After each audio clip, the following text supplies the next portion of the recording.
Hey, what's up, everybody? Thanks for joining the webinar today. My name is Dan Fonsbeck. Hopefully, we'll guide you through a fun process. I know that sometimes payroll conversions can be a little bit, shall we say, unfun. Hopefully, this will help the process be a little bit easier. One of the things we commonly see with the payroll conversions is that we have employers and IT staff that help them from the vendor that they're contracting with, or internal staff, whatever it may be. They come to us and say, okay, we've done our conversion, and now we're ready to send off our file, mark, set, go. And this is the first time that URS has even heard that the employer has gone through the conversion, and that's kind of a bad thing. And so we'd love to have you tell us about the conversion earlier in the process rather than later, so that we can help you navigate some of the bumps in the road. So that's the intention of this webinar, is to talk about how we can navigate some of those bumps in the road. So if you go to our URS website, we're going to go over to the employers section. So if you just scroll down to here where we've got the employers, go ahead and click on that.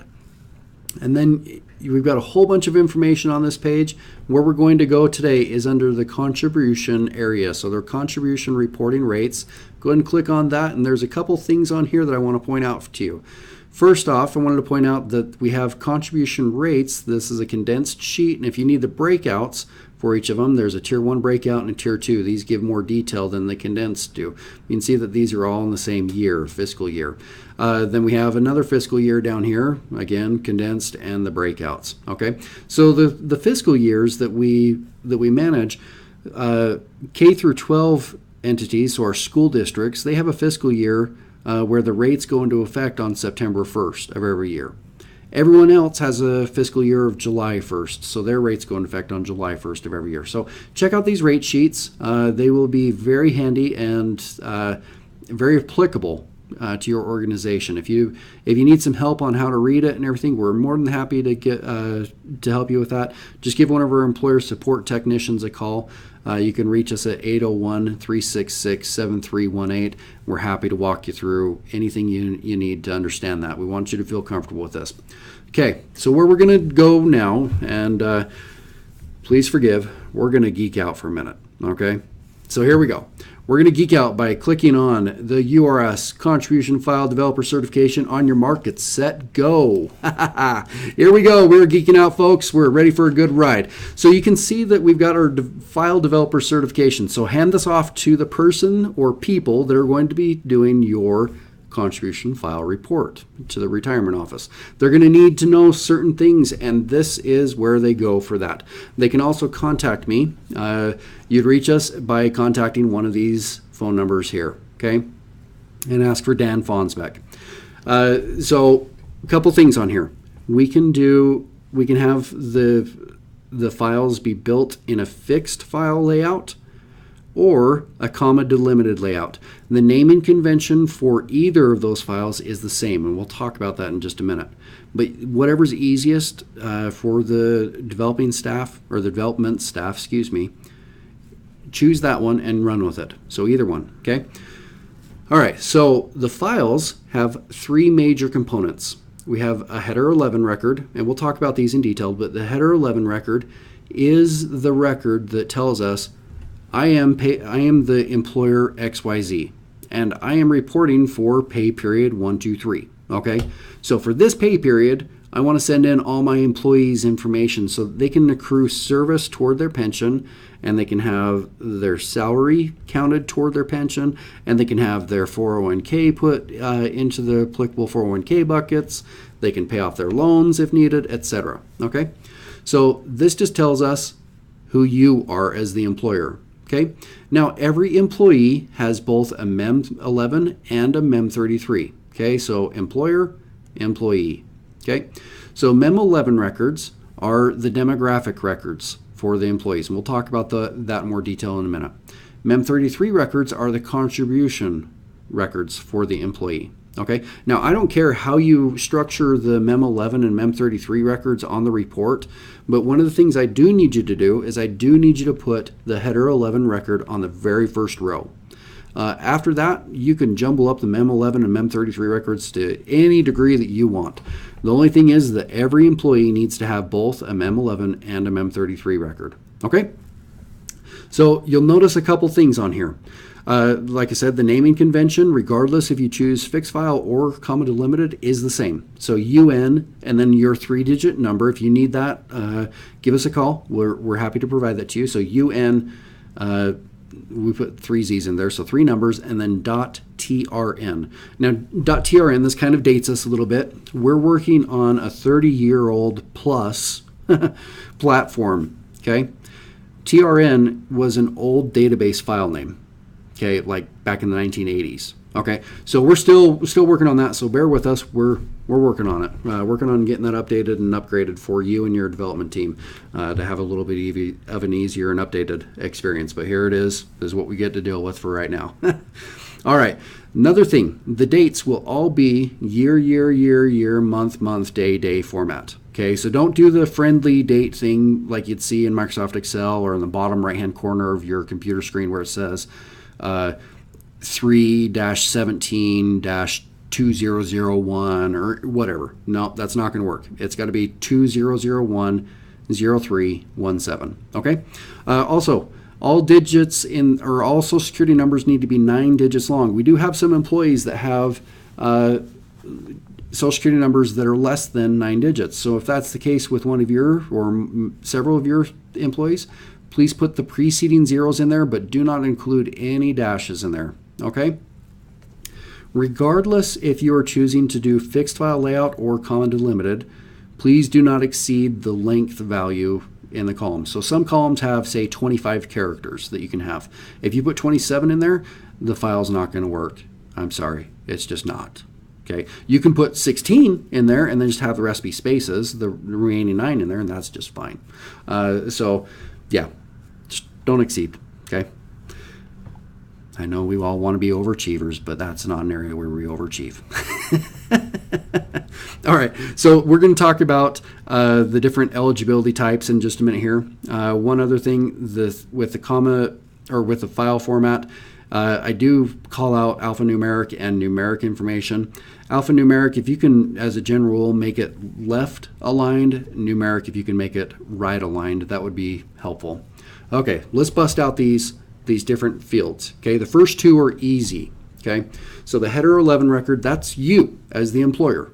Which employer are you working with, and which pay period are you working on, and which tax year are you dealing with? Okay, so the first 5 characters of that row are header 11. Just put that in, and then put in your 3-digit number, and then the pay period starting date, the pay period ending date, and the report prepared date. So today, whatever that day is. So again, pay attention to the date format. Okay, and then please let us know what your name is at the employer. But again, don't exceed the 25 characters, please. And then after, the next field is put in the tax year. If you have questions about the tax year, check out our website where we were just before on the employers page, and we usually give you some good advice on the tax year come December and January. Okay, and then you'll notice one thing about each of the 3 different types of records. They all have 250 characters maximum. Okay, so characters 63 through 250 of the header 11 record are all blank. Okay, we're going to find that same thing or similar thing with the the MEM 11 record, which is what we're going to talk about now. Okay, this is the employee information. Okay, so it's broken out into 3 different categories in here. We identify the employee, we identify the spouse, and then we learn about the employee's address. Okay, so again, MEM 11, and then we identify the employee by their Social Security number with preceding zeros, no dashes, please. So identify them by their Social Security number and then also their name. You'll notice that when we talk about the MEM 33 record, these 3 fields are the same. Okay. Also, we go and we identify the employee's date of birth, what gender the employee is. If you don't know the gender, please put an F in there. It's a default. From an actuarial standpoint, women tend to live longer than men. It's just a fact of life. And we, to be conservative, we wanted to put an F in there if you don't know the gender. Please don't put a U in there. We don't know what a U is for unknown. So just put an F if you don't know. Okay. Anyway, the employee occupation. If you put an E in there, that means they're a K through 12 educator or they're a teacher. If you put a non-educator in there, NE for that helps us as well. The reason for those two bits of information, is it tells us how long the employee is going to live. Actuarially, this makes a difference whether you're an educator or not. It's really quite interesting to get into the weeds on that. But yeah, we just need it. Okay, so if you can also include the employee's marital status after the educator or not educator field. Default is single if you don't know what that information is. You might see that he or she is married, or they might indicate that during their hiring process or something, but you may not collect that information. I don't know, it depends on your practices. And if you don't collect that information, just put in single, and then we'll be okay. If you do collect that information, we would sure love it if you'd share it with us, because it helps us understand the employee even better. Okay, and then you can put in the spouse's name if you collect it. If you don't collect it, just put in spaces to fill up this field. And then spouse's date of birth. If you have that, please put in the date. If you don't have it, please put in 8 zeros on that, okay? All right, and then we're going to talk about the employee's first, second, and third lines of mailing address. Realizing that most employees just have one line of their mailing address, but we give you 3 because we want to be an overachiever and allow you to have that. Okay, then if you'll please tell us what city they live in. Please refrain from using abbreviations like SLC for Salt Lake City or WVC for West Valley City, but instead include the names. You'd be surprised at how many pieces of mail come back get returned to us from the post office for abbreviations or non-standard items. And so if you can help us, that saves us on return mail costs, and then it has an impact on you too. So because you're paying us.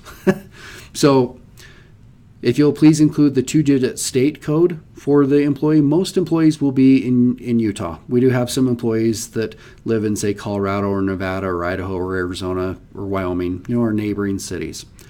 If you can put that in there for us, that'd be great. And then if you would also put in the 5-digit zip code. If you have a zip +4, that's great. Go ahead and put it in. Just omit the hyphens in that. Okay, so again, 5 is fine. 4 is great too. The updated address indicator. So if the default is a blank, but if you put a Y in here, we're going to take that address that you have on file and we're going to put it on top of the employee's records, and we're going to say, this is the correct address.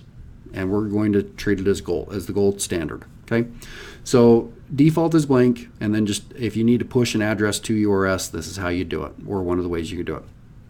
Okay, so now then we just fill out the rest of the record with just spaces or just blanks up to column 250. Okay, all right. So now we're going to get into the meat and potatoes of things with the MEM 33, or the contribution portion of the record. Okay, so this record is divided up into 3 areas. We're identifying the employee, we're going to talk about their salary, and then we're going to talk about their contribution amounts. Okay, so the contribution amounts are going to be both the pension contributions and the savings plan contributions. So the DB or pension and the DC or savings plans. Okay, so we're going to talk about that. We're also going to talk about contributory accounts and non-contributory accounts. Okay, later on I'll show you what the fund numbers are for contributory, non-contributory, and all that. But for right now, a contributory account is one where the employee is on the hook to contribute to pay for the pension. Okay, so we can see that member account, we have 2 member accounts here, and the employee or the member is on the hook to pay for it. Now, in this case, member account, employee paid, so the member is paying for their portion that they are obligated to pay. Or there are some employers that have chosen to pick up the employee's obligation, and that's the employer paid portion of the member account. So, for instance, if we had a contributor or a member account rate that we needed to have in there of 6%, and the employer was feeling particularly generous, and they decided, I'm going to pick up 4% of that 6% balance, or 2/3 of that balance, I guess. They're going to put 4% in this field and then 2% in this field up here. So the employee has to pay 2%, the employer is going to pay 4%. Okay. Now, in the contributory system and in the non-contributory system, so all systems, there is the system account that the employer is responsible to be paying on behalf of the employee. This is what funds, these three things fund the employee's pension. Okay. Now, there are some times where the employer is required to pay into the employee's 401k account. Okay, so reference the rate sheet to see if you are required to pay and how much you're required to pay. If you have any questions on that, we would love to explain it and work through it and everything. You can contact one of our employer support technicians by calling 801-366-7318. Okay. So a couple things with the MEM 33 file. Retirement salary is always going to be equal to or less than gross salary for a normal employee. Okay, you can see there's an exception down here. The majority of times it's going to be retirement salary is going to be equal to or less than gross salary. Here's why. Gross salary is how much the employee earned. Okay, let's say they earned $1,000 in this pay period. Retirement salary is how much money gets counted toward their retirement for that pay period. So if they earned $1,000, it would not make sense to have the employee have $3,000 put toward their toward their pension. Okay, but if they earned $1,000 and only $800 was eligible to be put toward the pension, that would make more sense. But the majority of times we see, particularly in the public employees plan, where gross salary equals retirement salary. Okay, so different plans like public safety, firefighters, public employees, they have different rules associated with them of what is retirement eligible and what's not. If you need to have a refresher on that, check out our webinars on that. Okay, we won't get into it any further than just this rule needs to be there. Okay, you can see the fund numbers, they need to be 4 characters. Okay, we'll talk about fund numbers and the different systems that they're in later as well. One thing that we need to make sure is that every MEM33 file has a reporting period on there. So this is how many pay periods per year you're reporting on.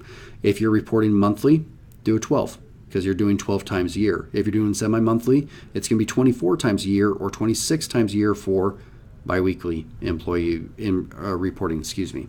Okay, so we talked about K through 12. They're September 1st for the year, and others are July 1st for the year with contribution rates. So the contribution rates, they change every year, or they could change. So we want you to check out those files.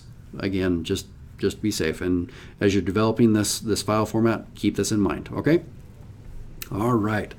So let's go ahead and let's get into the meat and potatoes of this part. Okay, so we've got MEM33. It's going to be the first leftmost characters on the file, and then right after that, we're going to jump right into the Social Security number, and we're going to have the contribution fund code. Okay, this is going to tell us which fund the employee is in. Okay, and then we're going to identify the employee by the first name and last name.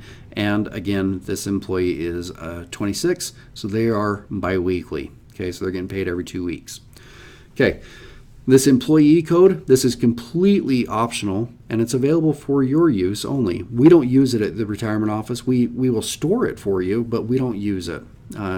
If you don't have anything to put in there, just put spaces in there and we'll call it good.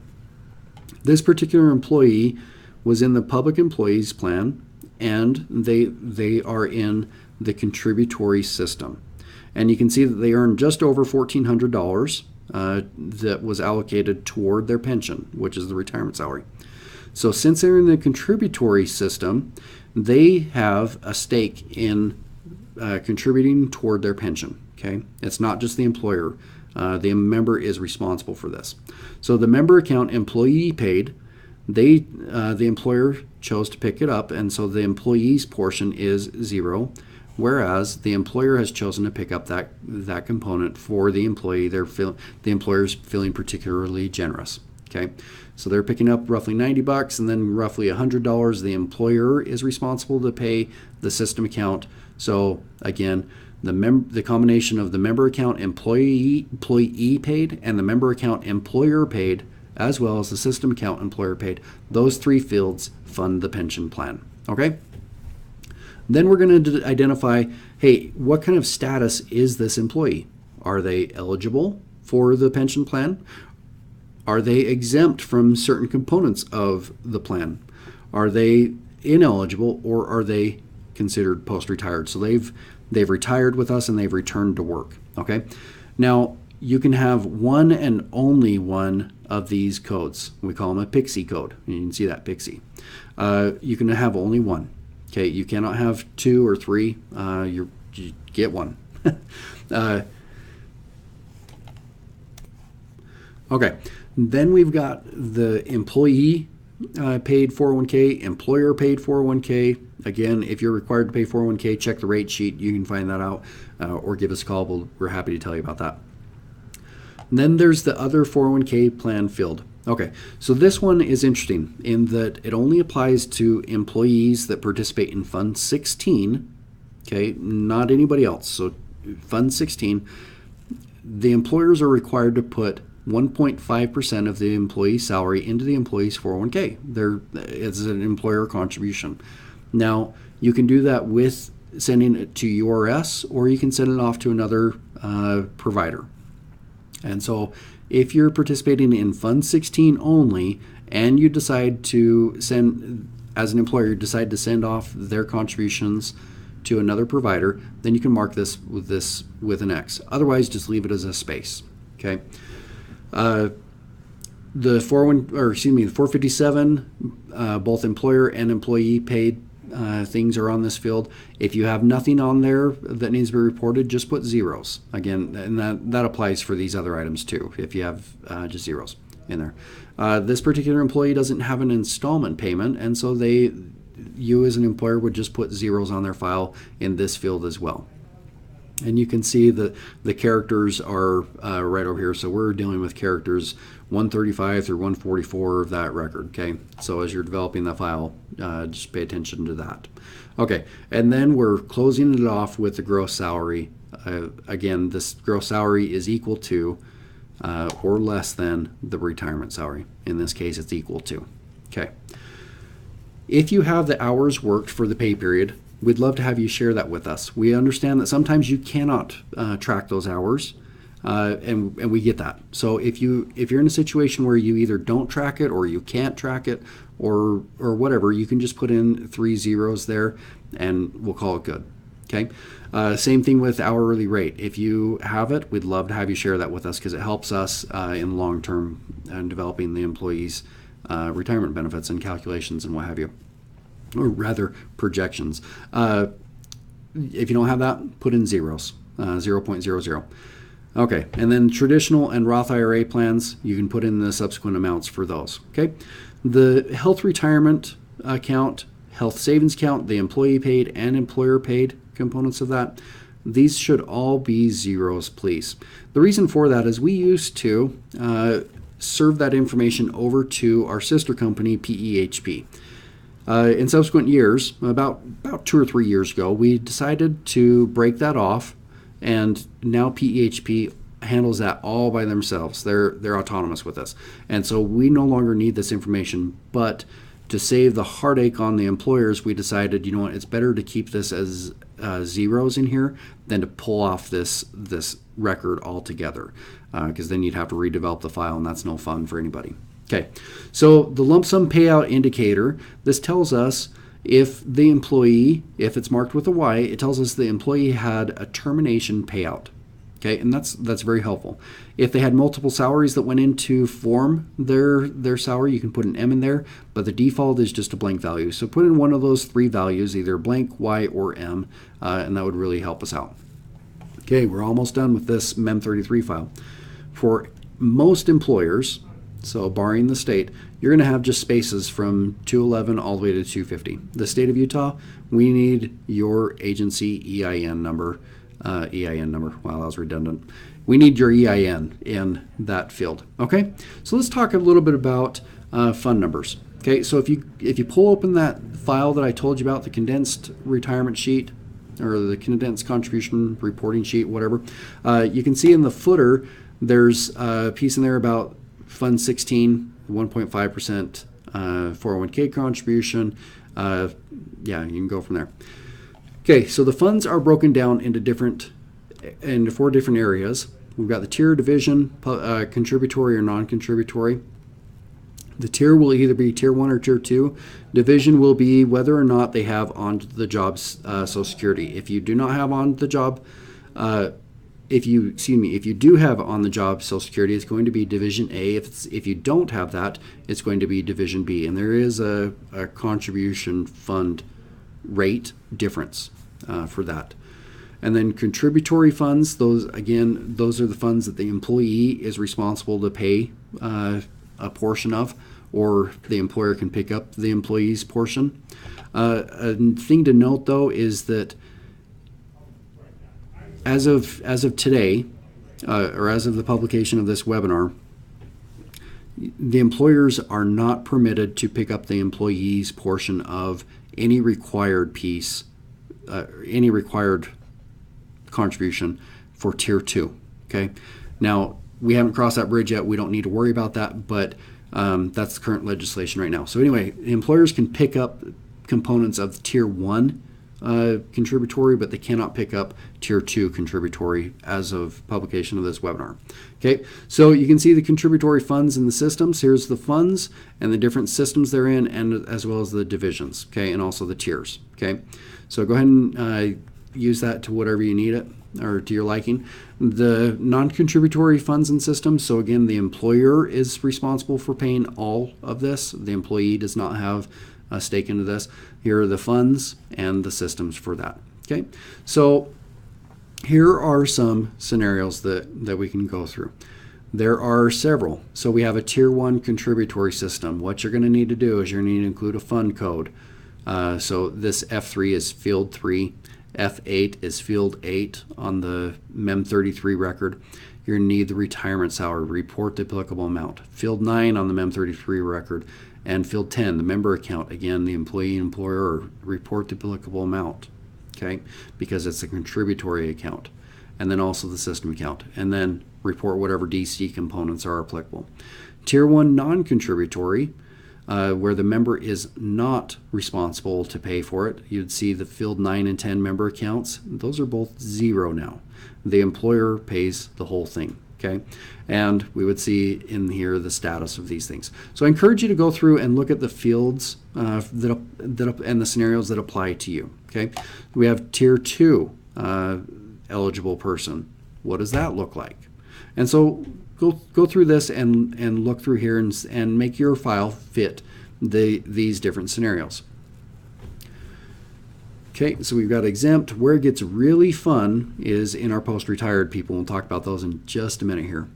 We've got our exempts. You can see what those are. Ineligible people. You can see that ineligible employees, you have a retirement salary of 0. Okay, so the deal with that is they are not eligible to participate in the pension plan. So they don't get any salary toward their pension. Their salary is 0. Okay, their gross salary is put on there because we need to, if you're contributing toward their 401k or they are, we need to make sure that they have earned $100 if they're contributing $100 or less into their 401k or their Roth IRA or whatever. Okay. Okay, so post-retirees. This is kind of fun because we've got different scenarios with this. You can see that we've got a post-retired employee that's hired before July 1st, 2010, and there is a contract that has been sanctioned by both the employer, the employee, and URS that is in place. Okay, if there's no contract in place right now, the day is past. It's gone. It is no more. So these are existing employees, and they're yeah, it's already there. Okay, so those individuals that were hired before July 1st, 2010 with no contract in place, this is where the majority of your hired before July 1st, 2010 people will be, is in this scenario. Okay, then we have another scenario that hired on or after July 1st, 2010. They've been away from the system for 60 days to a year. And then if they've been, another scenario, if they've been away from the system for a consecutive year. Okay, so big difference between this is if they came in and were employed at day 90 and they worked for 2 years with you and they're continuously and happily employed, and then they quit and went to somebody else, they would still fall back in this bucket because they have not been away from the system for an entire and consecutive year. If they worked for 2 years and then they quit and left URS's employment, or not URS's employment, but a participating employer's employment for at least a year, then they would then fall into this bucket. Okay, so then you just need to make sure you're putting them in the right buckets, and we can help you with that. You can also check the Employee Management Center and find out which bucket they should be put in. Okay. You can also see phased retirees, part-time elected officials, and such. Okay, so we talk, I told you first, we're going to geek out. Okay, well, we have a tendency to geek out a little bit too much sometimes, and we talk about, normal cost or post-retired employee. What is this? Oh, goodness. And so here's some of the definitions that we feel that might be helpful to you. Hey, okay. If you have questions, please leave them in the question and answer box below. We'll get back to you as soon as we can. We're going to leave this little webinar open for a couple minutes while we answer some of those questions for you. If you have questions outside of this webinar, if things pop up later tonight or tomorrow, give us a call. 801-366-7318. We're happy to talk to you. We'd love to talk shop with you and everything. You can also message us through the message center. You would log in to your employer portal, and then up in the top right hand corner there's a little orange envelope icon. Go ahead and send us a message. Click on the envelope and send us a message to the contribution reporting team. Okay, if you have a file that you want to send to us, go ahead and send it through the message center to the contribution reporting team, and we'll get back to you as soon as we can. What we try to do is we try to get back to you within about a day of us getting the file. Now, one of the things that we'd ask you to be patient with is we're currently undergoing a massive database change. Okay, this is huge. And so we might be a day or two when we get back to you, but we'll certainly try to get back to you as quickly as we can, because we know that you need an answer, or you need a response back to your vendor quickly. We understand that. And we'll try to get that feedback to you quickly. All right. Hope you have a wonderful day. We'll talk to you later. Thanks for joining.